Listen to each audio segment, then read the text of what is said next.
जहां सबका अधिकार है, जहां सबको आना चाहिए। कोई प्रचार का विषय नहीं है, पर अभी हमने दीक्षा देना प्रारंभ किया 2 महीना पहले, और दीक्षा कोई हम अपना शिष्य नहीं बनाते हैं, अपनी परंपरा में उस व्यक्ति को अपनी परंपरा का पालन करना सिखाते हैं कि रामानुजाचार्य जी, यामुनाचार्य जी, सटकोप स्वामी जी, इस परंपरा में जो आचार्यों की प्रणाली है, उस प्रणाली से तुम चल करके तुम भी भगवत प्राप्ति करो। हिंदुओं ने तो ली है दीक्षा, मुस्लिमों ने भी दीक्षा ली, और हमें कैसे पता चला? वैसे तो इतने सारे लोगों ने ली, अभी तो हम नहीं दे रहे, बहुत सोच समझ के धीमे धीमे दे रहे हैं, समय भी बहुत लगता है। पर हमारी परंपरा में ये होता है कि 5 संस्कार होते हैं, उनमें एक संस्कार होता है नामकरण संस्कार। तो व्यक्ति का जो वास्तविक नाम है वो पूछा जाता है, फिर उसको एक वैष्णव नाम दिया जाता है। जैसे मान लीजिए आपका नाम रमेश है, तो हम आपका नाम फिर कुछ और रखेंगे, जैसे हमने रख दिया रंगनाथ रामानुजदास, ये अब आपका वैष्णव नाम हो गया। अब जब भी आप ठाकुर जी को प्रणाम करोगे, जब भी आप गुरुजनों को प्रणाम करोगे, तो इसी नाम से प्रणाम करोगे। तो हमने पूछा भाई तुम्हारा नाम क्या है? तो उसने नाम बताया अपना, पता नहीं क्या, मैं तो नाम भूल ही गया असली नाम क्या था, पर नाम कोई मुस्लिम थे। सुन करके मैं आश्चर्यचकित, मैंने भैया भावना तो शुद्ध है ना तुम्हारी? तो उसने कहा महाराज जी मुझे पूरा गीत गोविंद मंगल गीत याद है, और आप कथा प्रारंभ करते समय जो मंगलाचरण बोलते हैं, श्रीमते रामानुजाय से लेकर के जय जय श्री राधा रमण जय जय नवल किशोर, कथा में प्रारंभ में जो हम 4-5 श्लोकों का मंगलाचरण करते, पूरा श्लोक याद है मुझे, गीत गोविंद पूरा याद है मुझे, गोपी गीत पूरा याद है। मैं नित्य 4 बजे उठ करके रोज मंगला करने के लिए जाता हूं।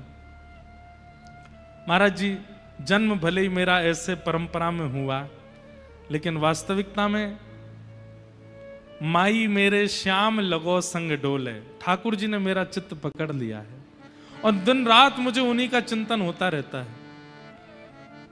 हमारे घर में कई लोग हमारे पंथ के पालन करते हैं, लेकिन मेरा चित्त वृत्ति तो ठाकुर, मेरी रसोई भी अलग है, मेरे बर्तन भी अलग है, मेरा भोजन पानी भी अलग है, और मेरे दिनचर्या भी अलग है। फिर उसने दिखाया, मैंने छोटी सी शिखा भी रखी है, और उद्देश्य क्या है? बोले केवल श्याम सुंदर को प्राप्त करना है, और कोई उद्देश्य नहीं है। जैसे रसखान को मिल गए, जैसे ताज बेगम को मिल गए, जैसे काले खां को मिल गए, जैसे ताज खान को मिल गए, ऐसे मुझे भी मिल जाए, बस ये प्रार्थना। फिर हमने उसको दीक्षा दी, उसका नाम रख दिया गिरधर प्रियदास। क्या नाम रखा? गिरधर प्रियदास।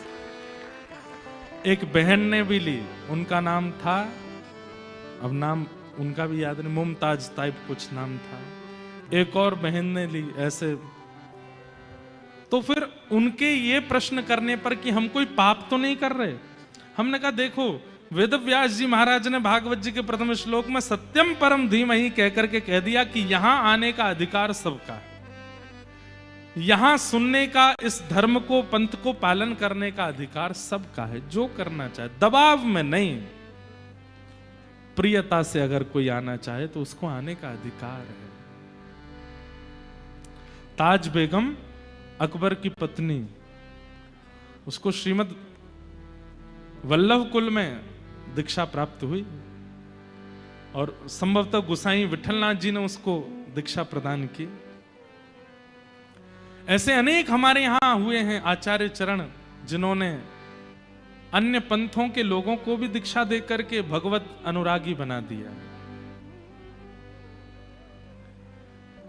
तो इससे ज्यादा ब्रॉड माइंड क्या होगा कि यहां सबका अधिकार है आने का, और किसी को भी रोक टोक नहीं है, बस एक स्वभाव होना चाहिए, क्या? चित्त में उनके प्रति प्रेम। फिर आप चाहे जो हो, जात पात पूछे नहीं को, हरि को भजे सो हरि को होए। तो ऐसे वेद व्यास जी महाराज श्रीमद् भागवत जी के प्रथम श्लोक में परम सत्य की वंदना करते हैं। सत्यम परम धीमहि, मैं परम सत्य को प्रणाम करता हूं। बंधुओं, परम सत्य कौन है? केवल ठाकुर जी, और कोई परम सत्य नहीं है। सत्य कहते किसको हैं? जिसका अस्तित्व हमेशा था, हमेशा है और हमेशा रहेगा, उसको सत्य कहते हैं। मैं सत्य नहीं हूं। क्यों? आज से 30 साल पहले मैं नहीं था,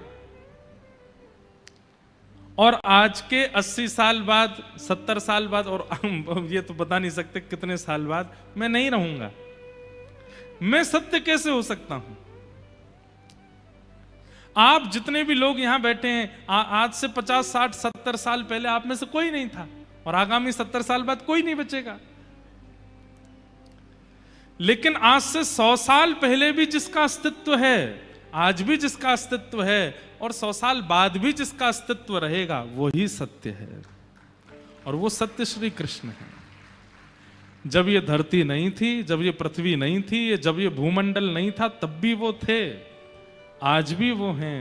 और जब ये सब प्रलयकालीन समुद्र में डूब जाएगा, तब भी करार बिंदेन पदार बिंदम मुखार बिंदे विनवेशयन्तम वटस्य पत्रस्य पुटे शयानम बालम मुकुंदम मनसा स्मरामि। श्री कृष्ण गोविंद हरे मुरारे, हे नाथ नारायण वासुदेव, जिह्वे पिबस्वामृतमेतदेव, गोविंद दामोदर माधवेति। इस स्तुति में जो ठाकुर जी का रूप बताया गया, ये प्रलयकालीन समय का रूप है। मार्कंडेय ऋषि ने ठाकुर जी से कहा कि मुझे प्रलय का दर्शन करना है, और जैसे ही प्रलय आया सब कुछ डूब गया। कहते हैं प्रलयकालीन समय पर जो समुद्र की लहरें थीं, वो हिमालय की चोटी से भी ऊंची थीं। सब डूब गया। लेकिन तभी मार्कंडेय ऋषि देखते हैं कि सब खत्म हो गया, कुछ नहीं बचा। आपको एक बात बताएं, प्रलय केवल पृथ्वी का नहीं होता, सूर्य चंद्र का भी होता है। प्रलय पाताल से लेकर के ब्रह्मलोक तक का भी होता है। स्वर्ग भी प्रलयकालीन समुद्र में डूब जाता है, सब कुछ नष्ट हो जाता है। केवल एक वैकुंठ लोक बचता है, एक गोलोक धाम बचता है, जिसको कई लोग वैकुंठ कहते हैं, कृष्ण उपासक गोलोक धाम कहते हैं, नारायण उपासक वैकुंठ कहते हैं, राम उपासक साकेत कहते हैं। बस वो बचता है और कुछ नहीं है। मार्कंडेय ऋषि ने देखा सूर्य चंद्र सब डूब गए, कुछ नहीं बचा। तभी क्या देखते हैं? चारों तरफ पानी पानी पानी पानी। तभी एक वट वृक्ष का पत्ता बहता हुआ आता है, और उस पत्ते पर छोटे से गोपाल जी करार विंदे अपने हाथों से, करार विंदेन पदार विंदम, अपने एक पैर को पकड़ा हुआ है, और उस पैर के अंगूठे को अपने मुख में लेकर के ठाकुर जी चूस रहे हैं। वटस्य पत्रस्य पुटे शयानम बालम मुकुंदम मनसा स्मरामि। सब कुछ नष्ट होने के बाद भी बाल मुकुंद ऐसे दिखाई देते हैं। तब मार्कंडेय ऋषि कहते हैं कि परम सत्य कौन है? आप ही परम सत्य हो, क्योंकि आप हमेशा थे, हमेशा हो, हमेशा रहोगे।